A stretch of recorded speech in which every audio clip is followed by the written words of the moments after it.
Section 5.5, the general multiplication rule and tree diagrams.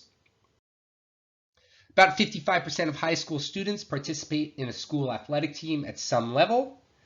About 6% of these athletes go on to play on a college team in the NCAA.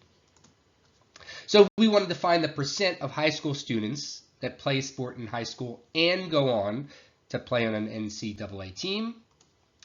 We would just multiply or find 6% of 55%, or roughly 3.3%. This is an example of the general multiplication rule. Obviously, it's pretty simple. We just multiply the two events, but note that the second event is conditional. We had 55% of students participating in some high school sport. That gets multiplied by 6%, which was conditional, since it was the percent of students that went on to play NCAA sport, given that they played in high school. So here we have some data from a psychiatry institution on social media use. 90% of teens aged 13 to 17 use social media. Of those, 83% have at least one active social media profile. Now, this is our first event, the 90%. And then this is our conditional event because it's telling us that's 83% of the teens that use social media. If we write this out, it's just going to be an and problem. And we're multiplying the probability of our first event by the probability, the conditional probability of our second. All right, and we get about 75%. A lot of times we won't be able to solve these problems with Venn diagrams and are instead going to have to create another kind of visual display. So let's say we have Shannon who hits the snooze button on her alarm 60% of school days. If she hits snooze, there's a 70% chance that she makes it to class on time. And if she doesn't, that goes up to 90%. Note that these are both conditional probabilities. If we want to arrange this information, we would make something called a tree diagram. In a tree diagram, we're going to break our event into stages. So the first stage is whether or not she hits snooze on the alarm. 60% of the time she hits snooze, 40% she doesn't. After she hits that, we have to determine whether or not she makes it to class on time.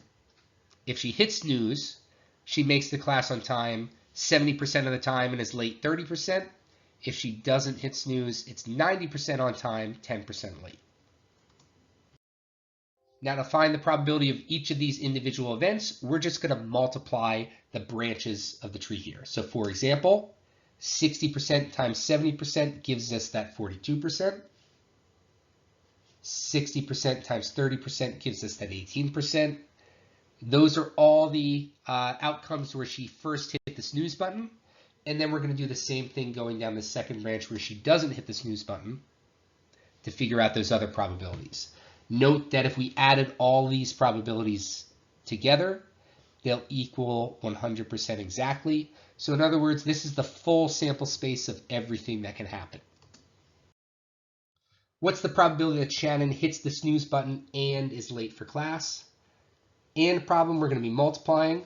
So the probability that she hits the snooze button multiplied by the conditional probability that she's late given she hit the snooze button. And we would just multiply them and get this outcome right here. What's the probability that she's just late overall? So in this situation, there's two outcomes where she's late. And we would add both of those probabilities together. There's a 22% chance she'll be late. What's the probability that she's on time given that she didn't hit the snooze button? So given, we have a condition here. And that tells us that we can ignore everything that's not part of that condition. She didn't hit the snooze button. We're on this branch down here. We can ignore all of this. All right. Given that she didn't hit the snooze button, we know that we're on this branch. We can actually ignore even that branch right there. Given that she didn't hit the snooze button, there's a 90% chance that she's on time. Part D gets its own slide because it's a little more complicated. What's the probability that Shannon hits snooze given that she was late to class? Let's write it out as our conditional probability equation at first. So we have the probability that she hit snooze given that she was late. And the equation says we want the intersection of those two events, the and, all right, over the probability of the condition. So the intersection, we want the probability that they hit the snooze and were late. Okay, that's this one right here.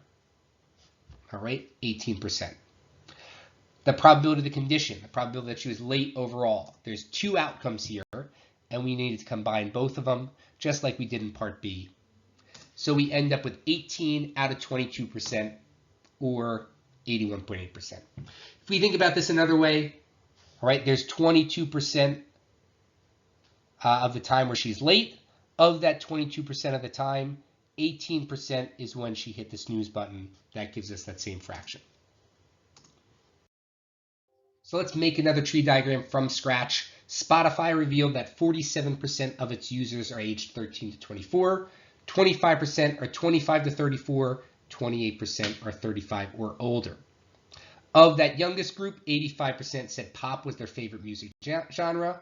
In the middle-aged group, 59% identified pop as their favorite genre, and the 35 and older was 23%. So again, when we make a tree diagram, we break it into stages, and our first stage in this problem is the age groups along with their corresponding probabilities. Off of each age group, we have their favorite genre, whether it's pop or something other than pop. Now from here, we would really want to write out what the probabilities of each of these individual outcomes are just by multiplying the branches, but I don't have that built in the image, so we'll skip that. So we want to find the probability that the Spotify user's favorite music genre is pop. We're just going to figure out the probabilities of all of these individual pop outcomes. All right, so the first one is that youngest group. We multiply the branch of each of those, about 39.95%. Then we do that 25 to 34 group and the 35 and older group. The probability overall that if we randomly select a Spotify user and their favorite music genre is pop is just all those probabilities added together, 61.14%. Lastly, given that the Spotify user's favorite type of music is pop, find the probability that the user is between 25 to 34 years old. So the given, the condition, is that they like pop music, they prefer pop music, and we had just found that 61.14% of all users like pop music. That's going to be the denominator of our fraction, right? When we write it out, we would write it as finding the probability that they're in this 25 to 34 age group, given that they like pop.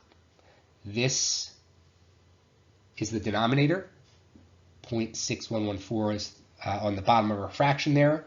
And then on the top, it's the intersection of both of these, which is the 25 to 34 age group and likes pop, or that 14.75%. So overall, there's about 24.12% chance that they're in the 25 to 34 age group if they prefer pop music.